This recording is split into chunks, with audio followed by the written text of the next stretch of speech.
quero ver se eu encontro uma fórmula, a fórmula certa, a fórmula adequada, e não tenho encontrado. Então, enquanto eu fico esperando por ela, ela não vem, e aí eu vou no meu jeito. Não se justifica uma avaliação no final do ensino, mas durante, cruzando todo o trabalho pedagógico do professor. Porque sempre vai haver essa falha na educação, que é justamente a avaliação. Ninguém é burro. É só ele não entendeu direito, ele não se interessou por aquela matéria. Às vezes ele não gosta daquela matéria e não se interessa. Então o professor tem que mostrar para ele que aquela matéria pode ser interessante de outro jeito. A resposta mais complexa que eu tenho que responder é o que é aprender.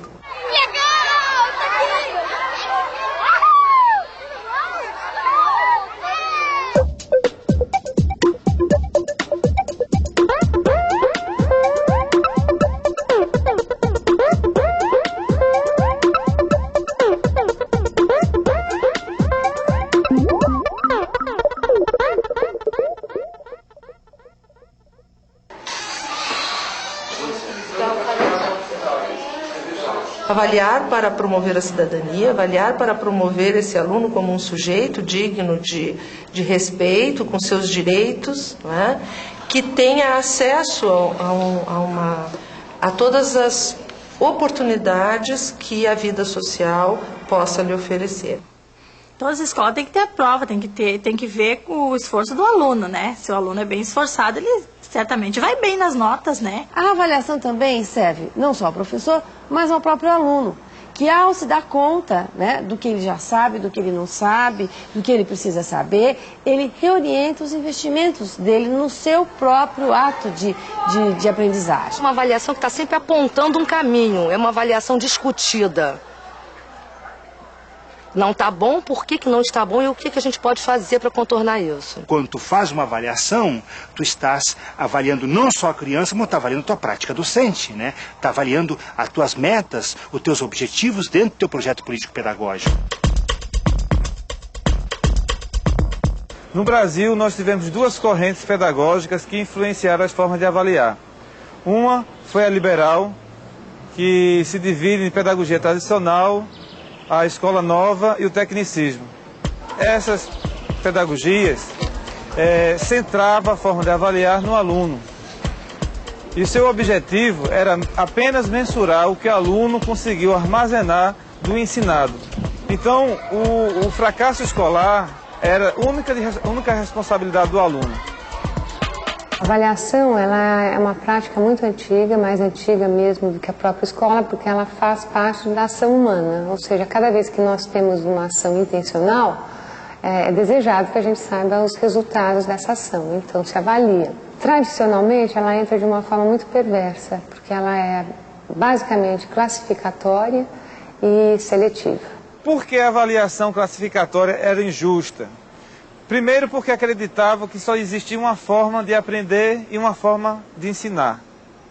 Então, quem não se aproximava da única forma de ensinar da escola era tido como ignorante, incapaz, incompetente. Então, os alunos eram excluídos e se taxava os alunos de ter dificuldade de aprendizagem, mas, na verdade, esses alunos não tinham dificuldade de aprendizagem, simplesmente. Eles tinham formas diferentes de aprender e que, de certa forma, eram excluídos da escola. Essa avaliação clássica não tem sido suficiente para mudar hábitos, né? Parece que nós criamos mundos, o mundo da teoria e o mundo da prática parece que não se tocam. Então, o que o professor pode ter hoje nas suas avaliações, uma avaliação muito mais ampla, muito mais complexa, muito mais rica do que simplesmente dar um valor quantitativo, né? A partir da década de 60, se começa a discutir uma nova concepção pedagógica, que são as pedagogias progressistas. Essa pedagogia está centrada na aprendizagem significativa, que acredita que os alunos aprendem, agora, em percursos de aprendizagem diferentes. Cabe à escola descobrir as formas que os alunos aprendem. Nós avaliamos aquilo que trabalhamos.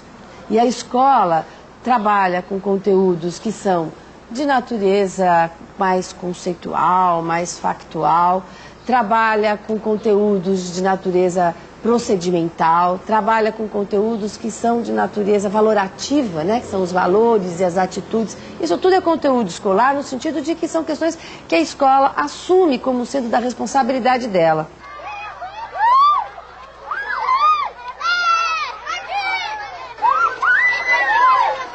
Até que ponto eu estou avaliando esse aluno por um todo? Até que ponto eu não estou classificando em cima dos meus conceitos? É aquilo, como que eu consigo? Será que eu tenho esse olhar, esse poder de estar olhando ele por todos os ângulos ou em cima das minhas concepções, né?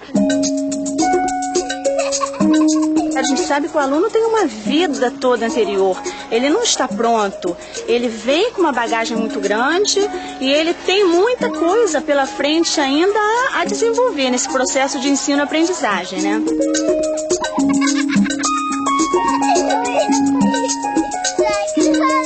Eu acho que a boa professora é quem entende os alunos, né, que nem todos são iguais. Porque tem aquele que aprende melhor, tem aquele que é mais devagar, né, tem aquele que vai mais rápido, mais explosivo, né? Tem todos os tipos de crianças, né? O objeto da escola é sistematizar conhecimento. A criança tem que saber escrever, a criança tem que saber ler, a criança tem que saber posicionar geograficamente, ela tem que conhecer todos esses conteúdos que são fundamentais para a sua leitura de mundo.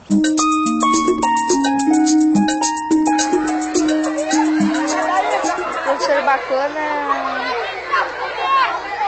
é que dá exercício que ajuda a gente. É o professor que explica, que ensina, quer que a gente saiba cada vez mais.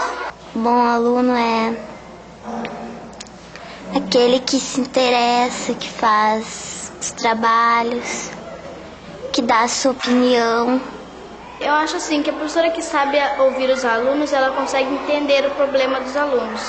Eu costumo respeitar bastante a criação do aluno, não é aquela coisa que eu quero que ele me diga que seja isso. Se ele me apontar o caminho que ele achou que deu o resultado, então eu tenho que aceitar aquele resultado dele. Enquanto você atende uns, os outros ficam sem atendimento e a hora passa, o dia passa e tem realmente certos alunos que você não consegue pegar para dar assistência naquele dia. Você vai montar para mim o número 55. Uma avaliação contínua exige muitas tarefas, muitas oportunidades de expressão ao aluno. A primeira sugestão é que o aluno tenha várias oportunidades de expressar o seu conhecimento a respeito de um estudo, de uma noção em desenvolvimento, e que essas várias expressões do aluno seja, então, observada pelo professor na sua evolução, na sua complementação. Ela me fala que ela não precisa decorar os conteúdos, que ela está aprendendo. E esse é o caminho, né? Eu lembro que quando eu estudava, eu decorava. E hoje eu não lembro mais. Porque eu não aprendi, eu decorei. E ela está aprendendo. É muito interessante a gente discutir o erro. Primeiro, que nem todo erro é um erro construtivo. O erro passa a ser construtivo quando ele é uma hipótese do aluno em relação ao desafio que o professor lançou. Mas é interessante também a gente perceber que esse erro construtivo do aluno não nasce do nada, não aparece do nada. O erro construtivo só aparece quando o professor cria situações didáticas que possibilitem o aluno pensar, refletir sobre o desafio. Mesmo que ele tenha conseguido fazer pouco, parabéns, você conseguiu até aqui, né? Você vai conseguir muito mais, né? Então, através do elogio também, na avaliação, a gente consegue sempre progredir. Eu posso atribuir uma nota qualquer a qualquer sujeito, a qualquer pessoa. Agora, se essa pessoa vier a mim e questionar por que eu atribuo este 8, este 7, este 6, eu terei que me explicar. Eu terei que definir as minhas concepções. Todo professor que ele se compromete, ele tem essa angústia, sabe, está permeando sua vida o tempo inteiro. E isso a gente tenta sanar como? Conversando, trocando com os outros, com a direção, com a coordenação, com outro professor. É um outro olhar que se busca para tentar somar o seu. Para mim, para se ter uma boa escola, tem que existir a prioridade, é a comunicação, tá?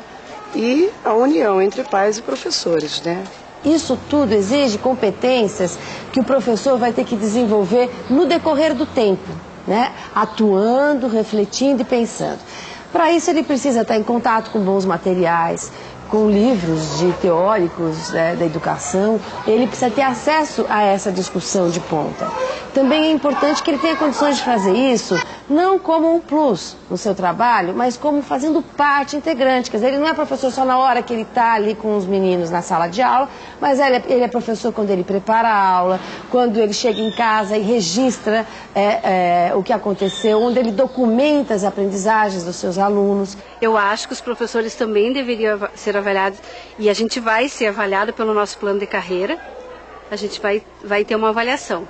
Como pode a escola dizer que é obrigada ou que há uma necessidade de seguir um sistema de atribuição de notas se a própria lei de diretrizes e bases estabelece que o qualitativo deve prevalecer sobre o quantitativo? E este qualitativo não pode e nunca será expresso em números, mas sim em relatórios, em notas sim, notas que são anotações. Como os alunos aprendem diferente, não se justifica a única forma de ensinar.